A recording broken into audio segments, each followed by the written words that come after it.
Hello বন্ধুরা, welcome back to my YouTube channel. তো দেখো, আমি কীর্তনের পার্ট 2 ব্লগ নিয়ে চলে এসেছি। তো আজকে এসেছে কীর্তন করতে সব্যসাচীর ছেলে মানে অনুরাগ চ্যাটার্জি। যারা কীর্তন শোনা তারা সবাই জানবে, আর যারা শোনে না তারা কিছুই জানবে না। তো দেখো, আমি আর মা চলে এসেছি। তো চলো, আমি আর বেশি কথা বলছি না, আমরাও কীর্তন শুনি আর তোমরাও কীর্তন মন দিয়ে শোনো। ভিডিওটি শেষ পর্যন্ত দেখার অনুরোধ রইল তোমাদের কাছে।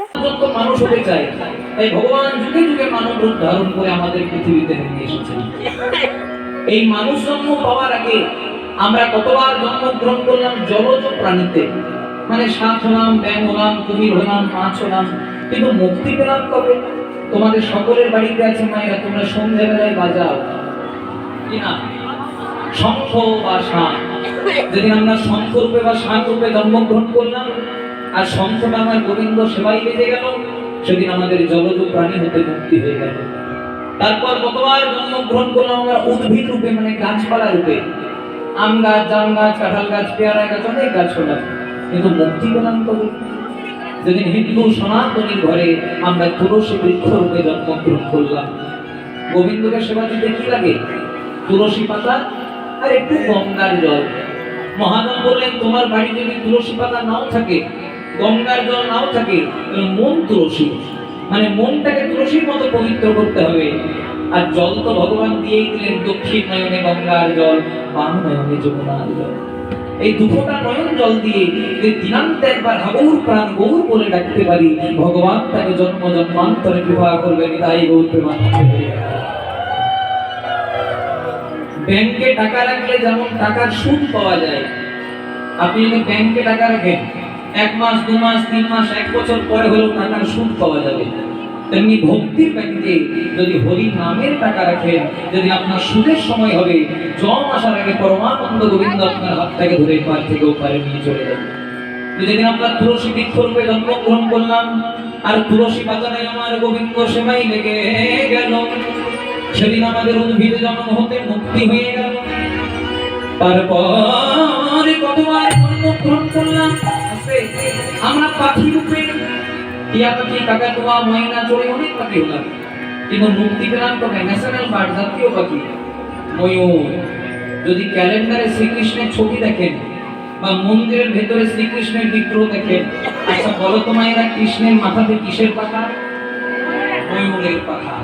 তো যেদিন আমরা ময়ূর রূপে জন্মগ্রহণ করলাম আর ময়ূরের পাখাটা আমার গোবিন্দ সেবাই লেগে গেল, সেদিন আমাদের পাখি জন্ম হতে মুক্তি হয়ে গেল। তারপর কতবার জন্মগ্রহণ করলাম পশু রূপে, বাঘ হলাম, সিংহ হলাম, কুকুর হলাম, বেড়া হলাম। মনে করুন আপনার সঙ্গে কারো ঝগড়া হয়েছে আর তাকে আপনি কুকুরের বাচ্চা বলে দিয়েছেন, কি হবে বাবা?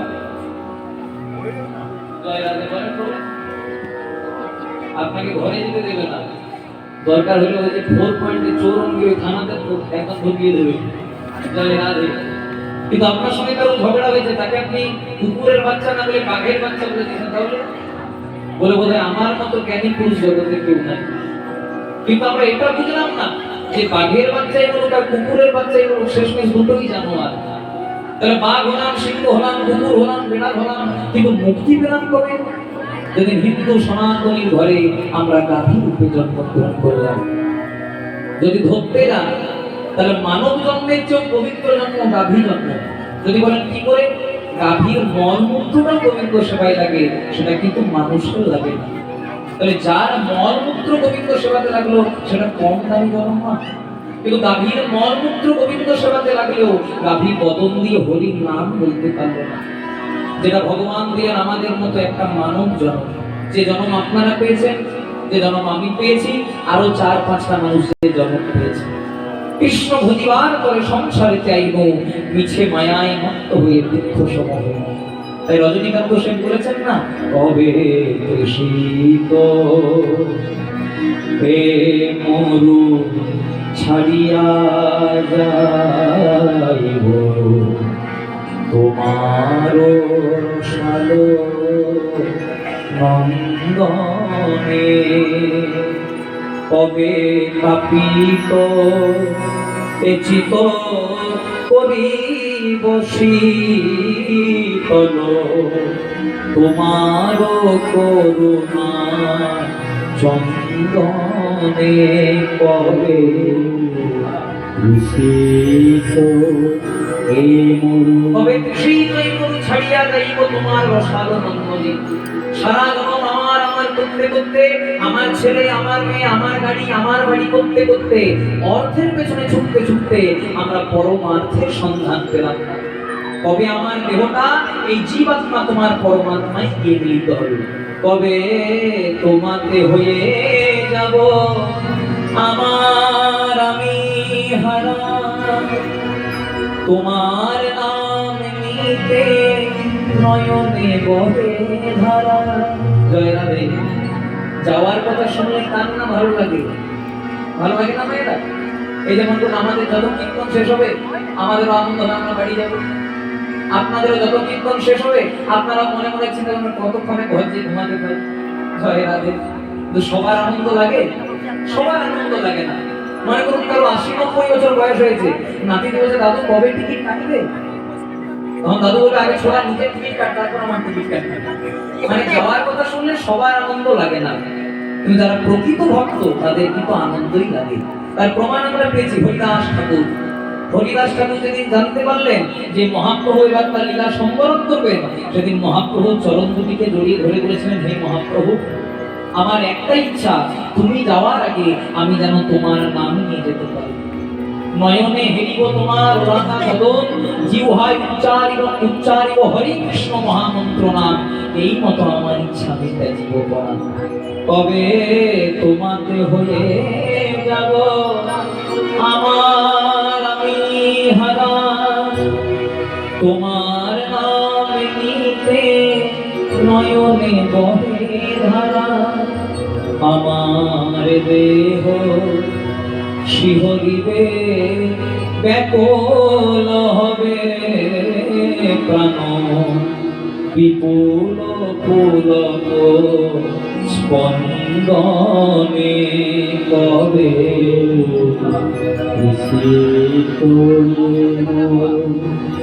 ছাড়িয়া যাইব তোমার রসাল নন্দনে।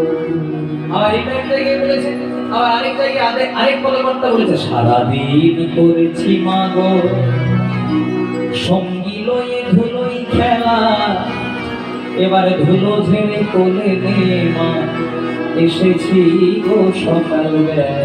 সারাদিন করেছি মা। আপনার রবীন্দ্রনাথ ঠাকুরের কবিতা শুনেছেন? কুমোর পাড়ার গরুর গাড়ি শুনেছেন মায়েরা?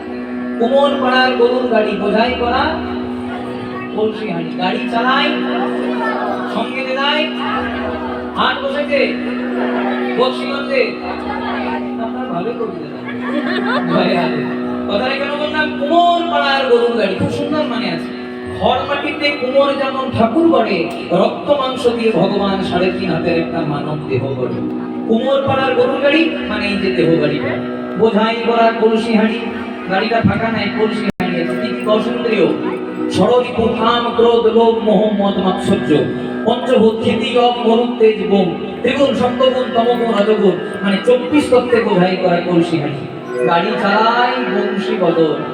গাড়ি চালাই বংশী বদন মানে গাড়ির মালিক কে? কৃষ্ণ। গাড়ির ড্রাইভার যদি কৃষ্ণ হয় তাহলে অ্যাক্সিডেন্ট হওয়ার ভয় থাকে না? মহাভারতের যুদ্ধে অর্জুনের রথের ড্রাইভারটা কে হয়েছিল? কৃষ্ণ। রথটার অ্যাক্সিডেন্ট হয়েছিল।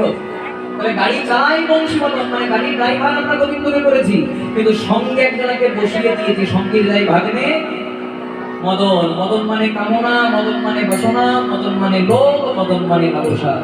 যতদিন অন্তরে কামনা বাসনা লোভ লালসা থাকবে ততদিন কি ভগবানের কৃপা পাওয়া যাবে মায়েরা? আমাদের গায়ে যদি নোংরা লাগে ময়লা লাগে কি দিয়ে পরিষ্কার করি? সাবান দিয়ে, শ্যাম্পু দিয়ে। তেমনি আপনাদের এই গ্রামে তো অনেক দোকান আছে, যদি গিয়ে পরে বলেন দাদা একটা মন পরিষ্কার করবার সাবান যেন দিতে পারবে, দিতে পারবে না। কিন্তু যদি হরি নাম রূপী সাবানের দ্বারা, আর শুধু সাবান শ্যাম্পু দিলে নোংরা ময়লা পরিষ্কার হয় না, জল লাগে। জল তো ভগবান দিয়েই দিলেন, দক্ষিণ নয়নে গঙ্গার জল, বাম নয়নে যমুনার জল। এই দুটোটা নয়ন জল দিয়ে যদি একবার হা কৃষ্ণ প্রাণ কৃষ্ণ বলে ডাকতে পারি, ভগবান তাকে জন্ম জন্মান্তরে কৃপা করবে। এবার বলছে হাট বসেছে শুক্রবার। আচ্ছা আপনাদের এখানে হাট বসে? বসে না, আপনাদের এখানে হাট বসে না, কিন্তু রবীন্দ্রনাথ ঠাকুর বলছে হাট বসেছে শুক্রবারে। এর খুব সুন্দর মানে আছে বাবা। সোমবার মানে আমাদের শৈশবকাল চলে গেল, বদনে হরি বলা হলো না।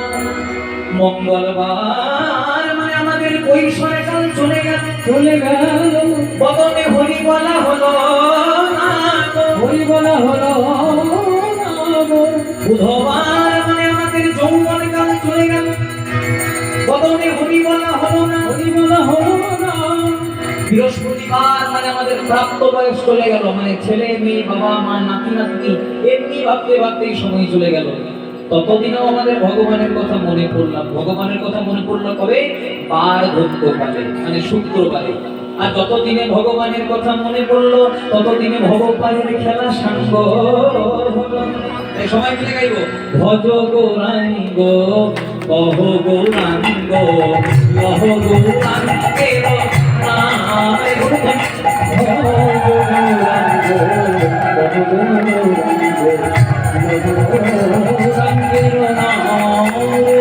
একবার ভজ গৌরাঙ্গ কহ গৌরাঙ্গ কহ গৌরাঙ্গের নামে।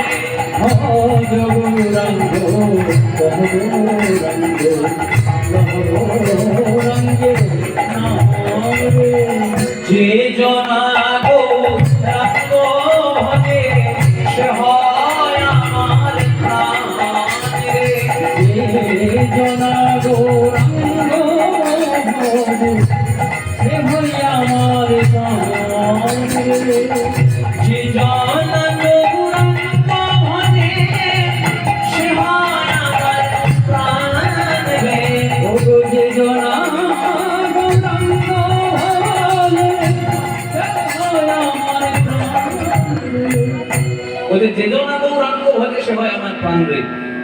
তো চলো বন্ধুরা, ব্লগটা এইটুকুই থাকলো। ভালো লাগলে লাইক শেয়ার সাবস্ক্রাইব অবশ্যই করো। তো বাই, দেখা হবে নেক্সট ব্লগে।